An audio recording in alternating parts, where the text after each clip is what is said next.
Hello there, you're with me Nadia Nazir on tvsarawak.com. These are the headlines. Chief Minister said Sarawak is discussing with Petronas on increasing the oil and gas royalty. Deputy Home Minister slammed the statement made by the United States of America ambassador to Malaysia.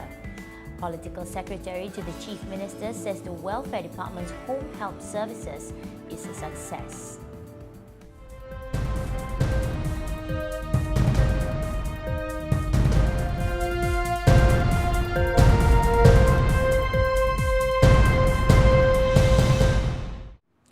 Chief Minister Datuk Patinggi Tan Sri Adnan Satim said that Sarawak is still discussing with Petronas on increasing the oil and gas royalty, and he will update the State Legislative Assembly on its progress when sitting congregates next month.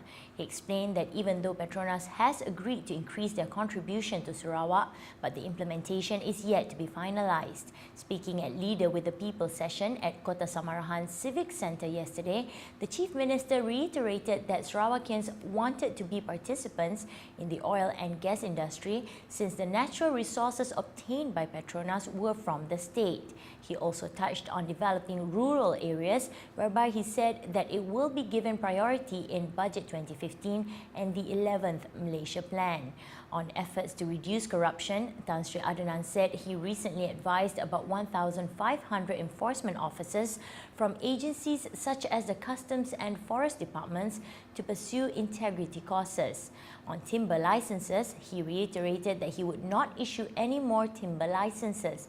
The state would, however, increase the number of national parks to, among others, protect its forests from timber smugglers and the illegal cutting down of trees.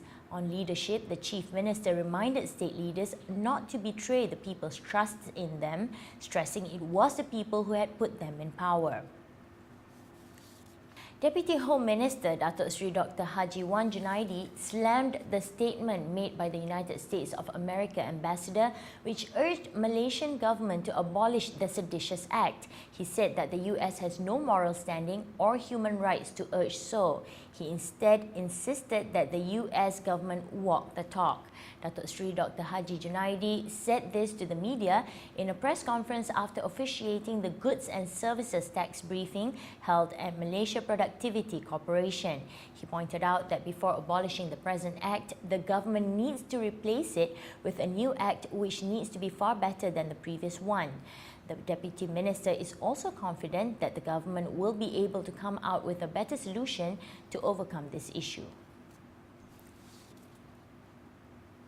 The Welfare Department's Home Help Services initiative has helped elderly single people lead more comfortable lives. Political Secretary to the Chief Minister, Mr. Jefferson Jamit, said the program helped the target group to move around more conveniently in their own longhouses rather than at daycare centres. Speaking at the launching of the program at Rumah Manuk Manchal in Lebuh Mawang, Ulu Sungai Yong on Saturday, he also expressed his hope that all appointed volunteers will discharge their responsibilities towards the elderly at the centre. Mr. Jefferson added that the home help services is a proof that the government cared about the well-being of the people.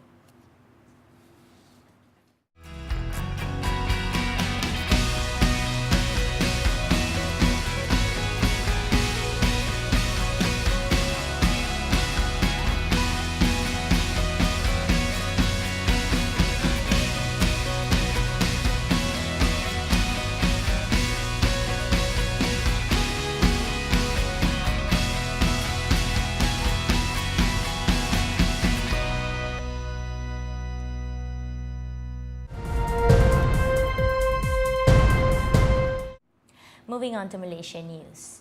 Malaysia expressed its readiness to work with the Commonwealth Association of Public Administration and Management to establish a public-private partnership Commonwealth Centre of Excellence. Deputy Prime Minister Tan Sri Muhyiddin Yassin said the proposed centre would allow for the exchange of information on PPP efforts undertaken in Commonwealth countries and for the benchmarking of best practices to be shared by all. He said that in today's landscape, it was no longer sufficient for government agencies alone to work together as one entity in serving the public. They also needed to learn to work closely with the private sector, comprising businesses and non-governmental organizations. In his keynote address opening the 2014 Biennial Conference of KAPAM, Tan Sri Muhyiddin said Malaysia had more than 30 years of experience implementing PPP and that the initiative had been instrumental in accelerating the country's growth and economic development. The Health Ministry finds 1 in 100 Malaysians suffering from schizophrenia, a mental illness, said Deputy Health Minister Datuk Sri Dr. Hilmi Yahya. He said this was worrying as a person with schizophrenia could hurt himself and others. He added that the problem should not be treated lightly because if it is not treated, the patient can injure others. Schizophrenia is a type of mental illness and the patient will experience emotional, thought and behavioral disturbances, causing them to behave as if they are in their own world. Meanwhile, Dr. Hilmi said the ministry targeted to increase the number of psychiatrists from 300 now to 900 in the next several years to meet the people's needs. He said 50 scholarships were given to doctors keen to become psychiatric specialists each year by the ministry. According to Dr. Hilmi, currently the ratio in Malaysia is 1 psychiatrist to 150,000 people and the international standard is 1 per 50,000. Aeon will collaborate with Aeon Japan to market Malaysian products in 1,800 supermarkets in Japan, said its Executive Director Po Ying Lu. He said it was an effort to promote goods produced by Malaysian companies, particularly those in the small and medium enterprise sector. Mr. Po explained that Aeon Japan does not impose any limit on the number of products from Malaysia to enter its supermarkets, but they must be approved by the country's authorities first. Mr. Po said Tourism Ministry also helped in the promotion drive. Around 2 million of the 7 million One Malaysia People's Assistance recipients this year did not have a bank account. Finance Deputy Minister Dato' Ahmad Maslan has urged the recipients to open a bank account as soon as possible to facilitate disbursement of the money to them next year. He said that upon opening bank accounts, they should submit the details to the village chief or Internal Revenue Board office nearby. Civics Bureau Prime Minister's Department in collaboration with University Malaysia Sarawak held the National Patriotism Convention at the State Central Teaching Facilities 1 UNIMAS on October 19th.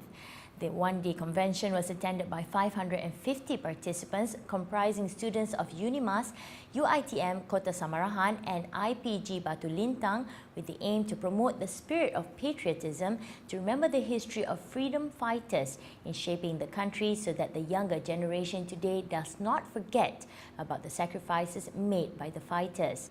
In addition, the Minister of Housing and Minister of Tourism Malaysia, Dato' Amar Abang Haji Zohari bin Tun Abang Haji Openg, has delivered his speech entitled Sarawak Historical View. He discussed the history of Sarawak and how they can help young people to achieve success. He also urged the younger generation to understand the history of the country's fighters so that they are easier to strive in the country's development.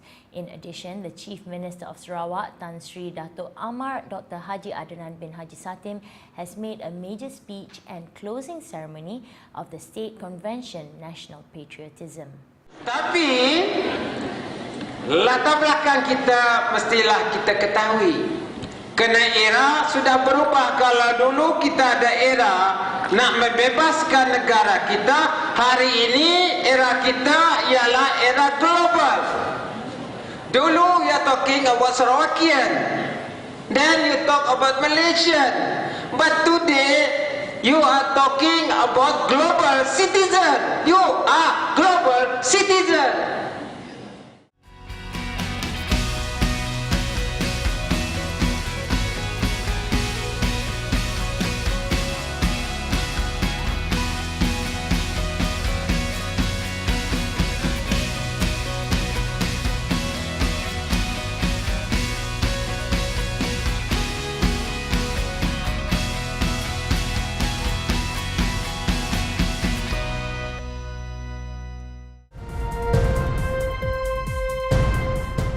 Now let's take a look on the global front. North and South Korean troops briefly exchanged fire in the latest in a series of minor border skirmishes that have raised military tensions on the divided peninsula. The South Defense Ministry said the exchange inside the demilitarized zone that separates the two rivals lasted only 10 minutes. There were no reported casualties. 4 kilometers wide, it straddles the military demarcation line, which marks the actual frontier. A Defense Ministry official said a South Korean border patrol had spotted North Korean troops approaching close to the MDL. According to an official with the Joint Chiefs of Staff, South Korean troops had issued verbal warnings or fired warning shots on 2 other occasions along the MDL in the past 24 hours. There have been a series of border exchanges in recent weeks that have raised temperatures along the perennially volatile border. The son of slain former Pakistan Prime Minister Benazir Bhutto launched his formal political debut in a massive rally on Saturday, vowing to resist extremism and stop the Islamic State group from gaining a foothold in the country. In a speech that lasted around 2 hours, delivered in Urdu, the young leader condemned the homegrown Pakistani Taliban and other jihadi groups, including the Islamic State, which controls large swaths of Iraq and Syria. Bilawal further blamed the country's current political crisis on domestic and foreign forces, collaborating in a plot to push Pakistan into chaos, taking a swipe at his populist opponents. Rallies calling for the resignation of Prime Minister Nawaz Sharif, led by cricketer turned politician Imran Khan, had paralyzed parts of Pakistan's capital, while security forces battled militants in a restive northwestern tribal area who routinely launch attacks on NATO forces in Afghanistan. The US military says it has airdropped weapons, ammunition and medical supplies to Kurdish forces defending the Syrian city of Kobani against Islamic State militants. The airdrops on Sunday were the first of their kind and followed weeks of US and coalition airstrikes in and near Kobani, near the Turkish border. The US earlier said it had launched 11 airstrikes overnight in the Kobani area. In a statement on Sunday, US Central Command said US C-130 cargo planes made multiple drops of arms and supplies provided by Kurdish authorities in Iraq. It said they were intended to enable continued resistance to Islamic State efforts to take full control of Kobani. The airdrops are almost certain to anger the Turkish government, which has said it would oppose any US arms transfers to the Kurdish rebels in Syria. Turkey views the main Kurdish group in Syria as an extension of the Turkish Kurd group known as the PKK, which has waged a 30-year insurgency in Turkey and is designated a terror group by the US and by NATO.